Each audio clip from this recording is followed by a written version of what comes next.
Drum machines are cool. If you don't know what a drum machine is, it's a device that plays a drum loop. In other words, it's a thing that bands use when they can't find a drummer. I think I'll buy one now. Let me just check how much money I have.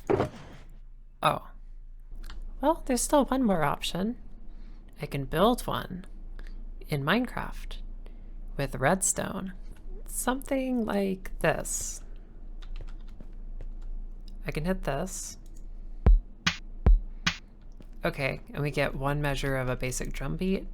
I'm using repeaters at 4 ticks, and that way I can subdivide this if I want to. For instance, if I have these on glass, they can be kind of a hi-hat noise. And I can put these at 2 ticks, and then we get this. But I'm gonna need this to loop. Now this is 4 ticks 4 times, and I think hoppers go at 4 ticks, a 4 tick speed, so let's try this. Okay, if I just chuck that in, it'll go around. And that doesn't work.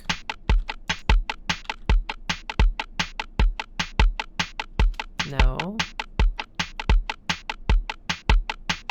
No. Please help. Please help, I don't know what's wrong. Okay, forget the hoppers. I have a better idea. This is more straightforward. Okay, so if I start a pulse,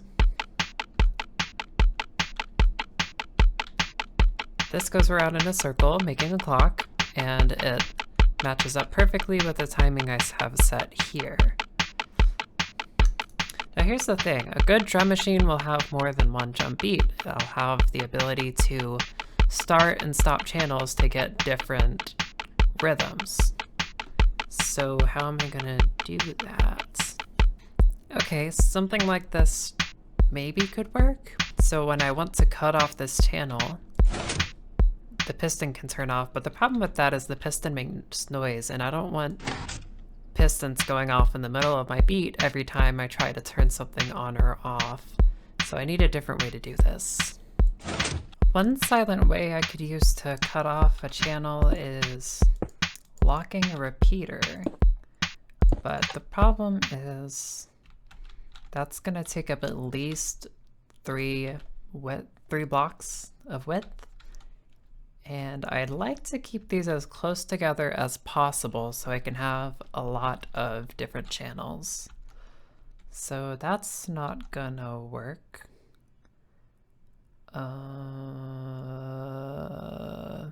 Here's another idea. If I power it from below, yeah, that's not gonna work, because if I power it from below, there's a chance it could play in the middle of a measure and it'll double up. Listen.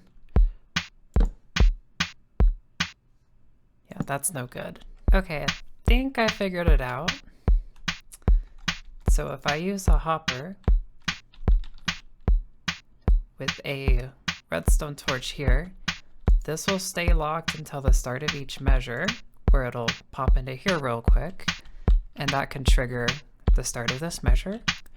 But if I power this hopper from below, then even when this one powers, this won't leave here.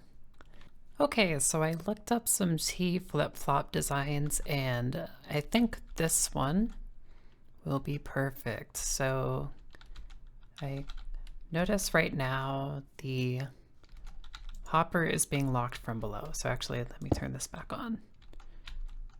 Yeah, normally the clock would trigger this line to play the measure, but this hopper is being locked from below. And let me just change that. That's more fun. So if I come down here and I press this, yeah, there you go, it turned on and it was completely silent. And if I want to stop it again,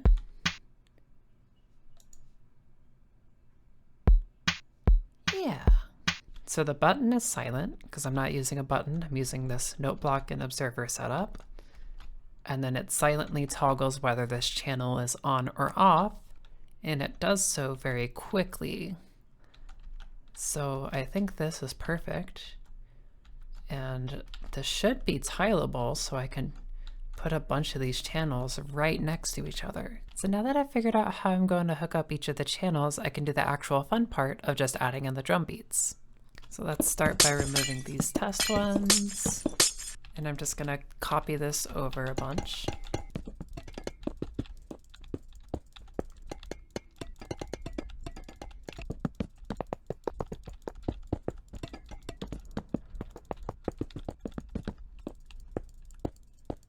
Okay, so we'll start with these two. These should just be the most basic beats of the kick drum on 1 and 3, and then on 1, 2, 3, 4.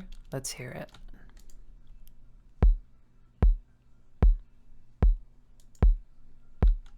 Okay, that's working. That's working. Okay, I added a light display to show when a channel is turned on.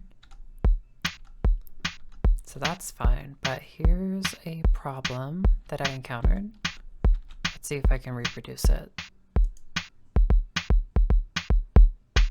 Yeah, there's the problem. I think when I'm toggling a channel, there's like a half or quarter beat in between this redstone torch turning off and this redstone torch turning off. And it all depends on when I press the button. Yeah, it seems to happen if I do it like on the and of 3, which I wouldn't be able to press the button at any point, because that's a pretty bad restriction if I can only toggle a channel during certain points of a measure. It's not like I can use an observer to shorten the pulse, because then you get 2 ticks. Okay, I have an idea. The initial pulse, whenever this starter input is read, is very short, but because I'm using this 4-tick clock, the pulses are lengthened to, I think, what equates to a quarter note, leaving a lot of room for error. And that's why I've been getting that issue where the measures aren't starting on the beat. But if I adjust how the output is taken from here, I think I can fix it. Okay, so you'll see whenever this observer gets updated, the pulse is much quicker now. Okay, let's see if this makes a difference. Okay, apparently an observer doesn't read when a block is powered. That's better. Okay, now I'm just gonna see if I can still reproduce the issue. Well, that sucks. And yeah, even though this pulse is really short, these repeaters are still making this pulse a full beat, it seems like. Could this be the trick? Is it possible I was overcomplicating things all along? I think I might have done it. I might be a genius. Okay, I can tear all this junk out. Now the downside to this is that it's not going to be tileable, so I'm going to have a block of space between each channel. But at this point I'm willing to accept that. Maybe I'll be able to add some stacked channels here later and save space. So I'm going to keep these here for now. I'm just not going to use every other one. Back to making drums.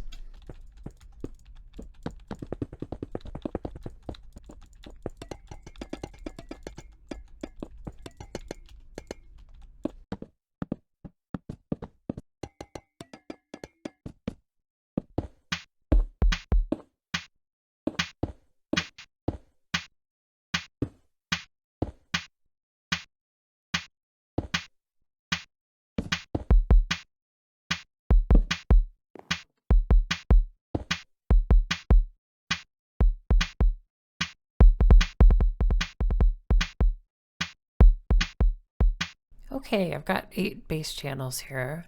I think that's enough for now. I want to move on to the other components of the drums. I know I can take this and raise it up and make another line above these, so maybe I'll start with that. And if I can just offset these inputs, I may be able to keep the inputs nearby and control another set of channels up here.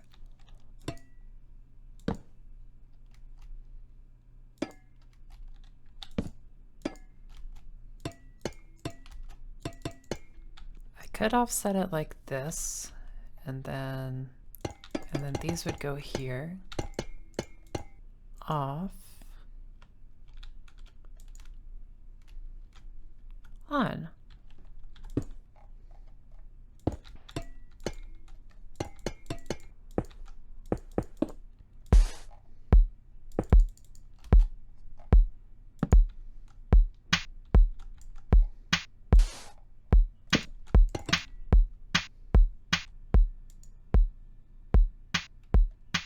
It works.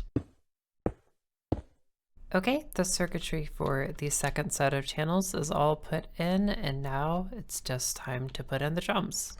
Okay, I've got a bunch of snare channels in now, so now we can have basic beats.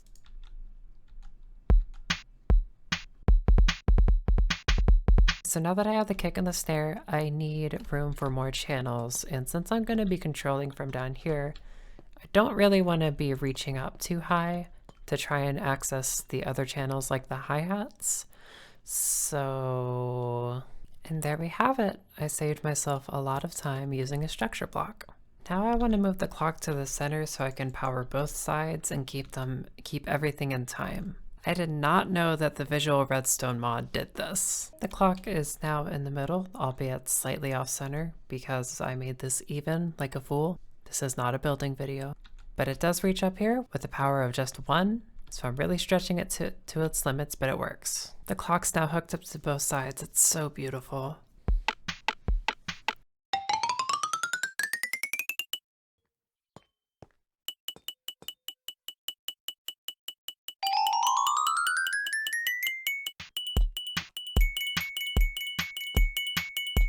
Updates.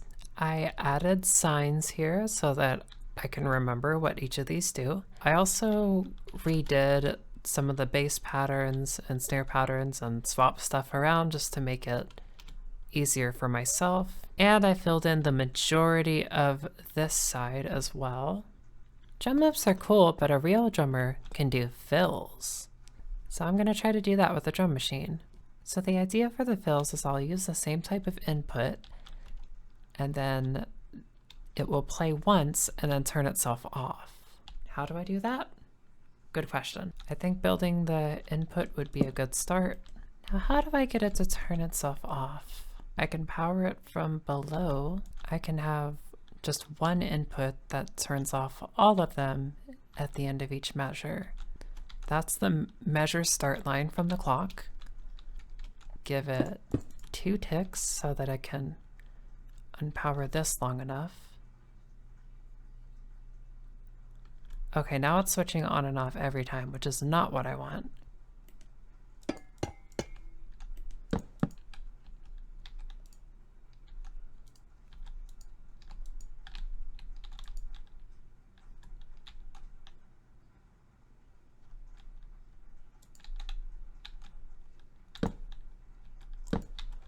Oh my god, I just made it so much simpler.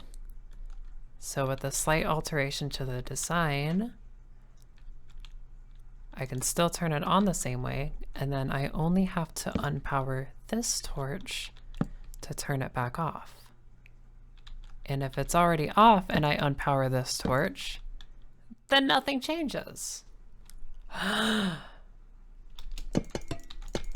Get rid of this. Somehow the answer seems to always be simplification. So I can have the main line come back here and then power off the torches every time, and it won't matter unless one of these is toggled on, in which case it'll turn it off like I want to. In a way, I've just made a useless machine. I turn it on, and it turns itself off.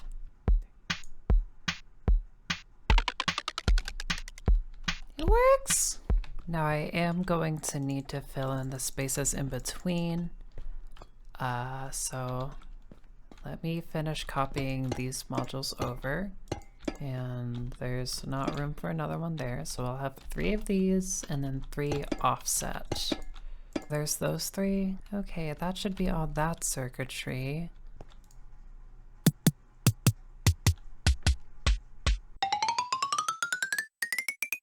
It would actually be nice if there was a measure delay between when I do the input for one of these fills and when it actually plays. That way I have time to adjust the other channels because it takes a minute for me to run back and forth. So let's do that. It's all inside the bounding box. Now comes the scary part.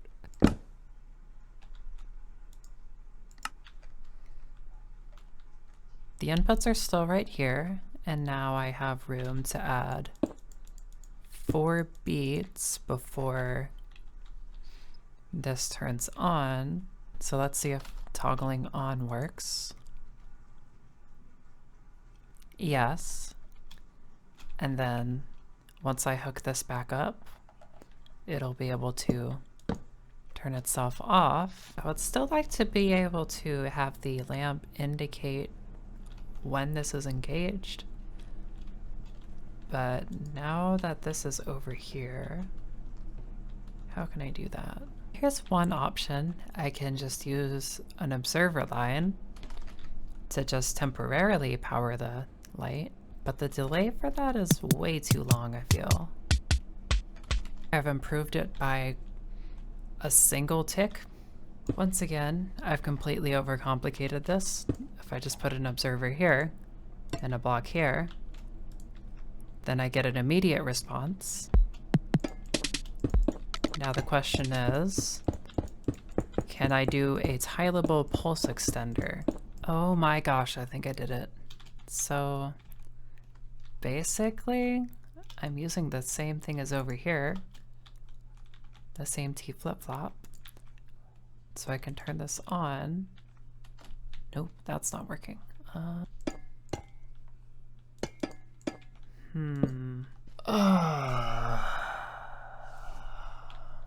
Okay, so this is on. And then I just need to power this to turn it off. I might have just figured it out. Let's test. Yippee! It doesn't give me the blinking, but it gives me my original goal of just turning on for a full measure, and then it plays. And this should be completely tileable. Okay, this should all be working now. I still have the nagging suspicion that there's a much easier way to do this, but if you're a redstone genius, feel free to flame me in the comments. I don't care. I have all of my drum and snare channels, and I have all of my hi-hats and stuff in the cowbell. Plus, I've got my fills. They're all hooked up to play with the correct timings and light up whenever I press the input. The last thing that I need is an off switch. The block is retracted, so if I extend this, then the clock is ready, and pressing this starts the clock. So now the power is going. When I want to turn it off, I'm okay with this having be a piston and a lever because it's only going to happen when I turn the machine on or off, so it doesn't need to be silent like everything else. Remember, this is what we started with, the idea for the clock, and then how the channels would look. And that has turned into all of this. Let's play it. Some final updates before doing a demo. I wrapped some of these longer fills back around because due to the length and how far away the note blocks are at the end, you actually couldn't hear the whole fill being played if you moved back towards this side of the drum machine. It's all about ready to play. I'm just going to turn the resource pack off that shows the note block tunings because, you know, we don't even see these back here that are being played. And these inputs, well, these are just inputs. These aren't even the ones making sound, so we don't need to see the distracting number and note name. There we go. Now they just look like squares, and when I turn stuff off or on, we'll just see the light come on.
was so challenging. It took so much concentration to pull that off all in one take. I know that there was a lot of delay between a lot of the transitions simply because I just couldn't think that fast. But I'm satisfied with that. I'm gonna end the video here. Subscribe if you want to see more musical Minecraft creations. Bye!